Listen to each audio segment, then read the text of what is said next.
out as conspiracy and paranormal. Anyway, we'll be back in about 4 minutes. You're listening to Gary on Night Dreams Talk Radio After Dark.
Broadcasting building. I'm speaking from the roof of Broadcasting Building, New York City. The bells you hear are ringing to warn the people to evacuate the city as Martians approach.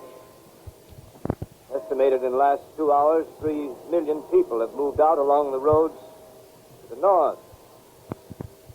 Hutchison River Parkway is still kept open for motor traffic. Avoid bridges to Long Island, hopelessly jammed. All communication with Jersey Shore closed 10 minutes ago. Coming to you from some far point station, like a cosmic tumbleweed, both north and south of the Pleiades. Here's your host, Gary Anderson. Boy, that thunder just keeps hitting me every night. I got to do something about that, James. Well, anyway, I'm going to call Calvin Parker, and we're going to talk about his experience, what happened that night on the dock. You're listening to Night Dreams Talk Radio After Dark, and this is Gary. Let's get him on the line.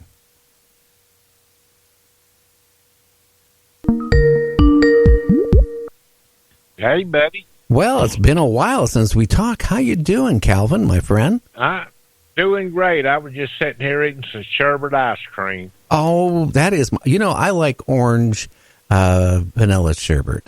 That's my favorite. Oh, that's what I'm having, exactly. Oh, you lucky devil. I don't know, just got the urging for some. I went to the store earlier today and picked it up. How y'all been doing? I've been doing better. As last time we talked, I was actually bedridden for like 2 months. I'm actually now able to walk with a walker. about 30, 40 feet. So that's improving. Hopefully in the next couple of weeks, I'm going to graduate to a cane, and then I can go out and get in the car. You know, Calvin, since June 16th, I have not been out of my house, and I'm going crazy. Oh, I don't know how you stand it. After my stroke, I don't get around real good, but I still can get out and I can go to the boat and I can walk around, I can cut my yard and stuff like that. Well, you been doing any fishing lately? To be honest with you, this last year, I have been so busy I hadn't had time with this book and all. Yeah. Now, aren't you coming out with a second book now? Somebody was telling me that. The book is out now. It came out the first of the month. And matter of fact, the title is Pascagoula. I can't even remember it. Pascagoula, the story continues. New evidence and new witnesses. Oh, wow. Now, how many new witnesses? I know that some people came forward here, 6 months, a year ago, and saw, what you guys saw. They were lucky they didn't get abducted also. We have 9 documented witnesses in this book and all. It's quite a few, and it's still people coming forward that's been afraid to come forward. So it's been a run. This last year has been busy. Actually, I want to just do the first book, let it be over with, then go back to my fishing and things. But things has changed so much and it's moving so fast until it's just no way. I was planning on, got my houseboat pretty much ready, and I was going to get on it in October and just sail off into the wild blue and go off grid. But it might be a few more months before I get to do that. How big a houseboat do you have? It's 1,700 square foot on the inside. That's good size. Yeah. I could have bought a factory houseboat, and I didn't want one because I can't go the places in that. So I got out here and built me one. It's pretty nice. It's just like a house. You walk in, it's like being in a living room. You got a kitchen, a bathroom. It's 100% self-contained. It's got its own generator, own water system, solar power, and you can go off grid and live for a long time with it. It sounds like it. I mean, you can go fishing right off off your front door. That's kind of my plan. See, where we live, you can be fresh or salt water in no time. And my plan is take it to the marsh and just move it around some. And I can move it with my little boat and move it good. I took it on a test run again the other day. So. Now, there's no alligators where you're at, is there? A bunch of them. Ooh. Yeah. I mean, a bunch. I went out the other day and one was laying up on my dock. Yeah. I kind of worry about my little dog sometime around here. Are they pretty aggressive or passive, depending on, if they've been eating, I guess, I take it. Well, the thing about it, I don't know why these idiots that live around here feed them. But when you feed them, they get where they're not afraid of people. And it's strictly against the law to do that. And they'll run right up to you. And that's just kind of a scary situation. So I had rather them not feed the alligators around me. Well, I could see it. They come running up for food and you don't have any food. They might decide, okay, well, you don't have no food, but I like your leg. Me and my wife was fishing one day, and there was about I would say at least a 400-pound hog. And this alligator run up and he just grabbed it and swallowed it whole. 400 It was laying there in the sun. And that was a scary situation. That's like the size of a human. Oh, yeah. Probably a little bigger than a human. Well, I don't know if you heard in the news, but back a couple of weeks ago, they caught a 20-some-foot alligator. and it was like huge, and it was like one of the biggest ones they caught in a long time. But I was also in the news, I think a week before that, some guy went up by the lake, some lake, and an alligator just pulled him in, and he was gone like in one bite. Yeah, the other day I had to go in the water to do some plumbing on the houseboat. Oh, you're brave. And we have one that swims by there every morning and every evening. So I tried to time it when he wasn't there, but, it still kind of gives you the heebie-jeebies to go. Well, hopefully you got somebody there with a rifle, sitting there when you're in that water. Well, I didn't the other day. I couldn't find nobody to help me, so I just had to go in it and take a chance. But they're usually not real aggressive in the water. If you stay away from them, they'll pretty much stay away from you. Oh, wow. Did you hear about the piranha they caught up in Canada? No. Yeah, somebody evidently dropped a piranha in a lake.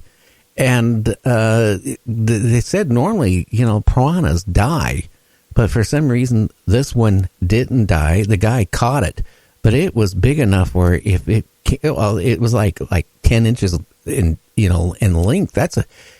And it showed the picture of that piranha with the teeth and stuff like that.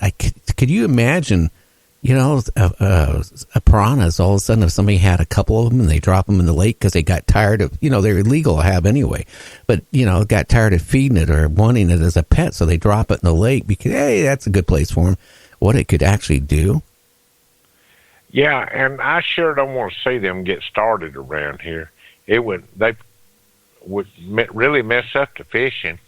But, they are fun to catch, but I just don't know about eating them.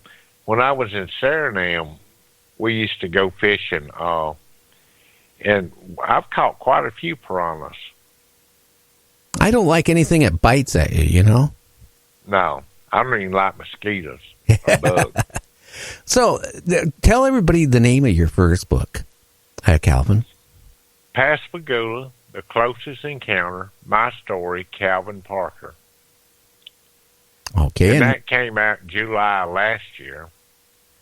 And the one that just came out is the story. I have to even look at it to see. Pascagoula, The Story Continues, New Evidence, and New Witnesses. And personally, I like this second book a lot better than I do the first book. My personal self now. Uh-huh. It kind of holds my interest a little bit. But, I've been fooling with this other one for a year, and I actually didn't want to do another book. What we was going to do, Philip and I was just going to put an insert in the first book.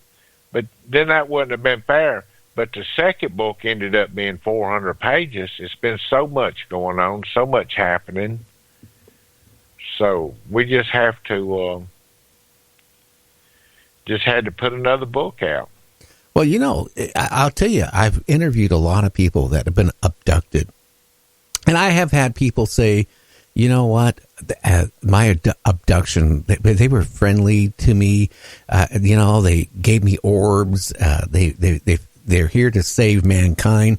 And when I get those type of people on, I kind of cringe because I don't really think they're here to save mankind. There's something behind what they're doing because the amount of people that have been abducted has been so many through the years, and so many people that have had implants put in them. Something is, how can I say it? Something isn't right. I mean, I can't see that there's that many different alien humanoids coming and visiting Earth, that they're all, abducting people to see what makes them work. Something is going on. Yeah, it's like I explained to somebody. If I was in my living room watching TV and somebody kicked the door down and come in and got me and pulled me out to a van and did the things that these things did to me, that's terrible. I mean, that's a crime any way you want to look at it. And, I just can't justify them being good or anything. We when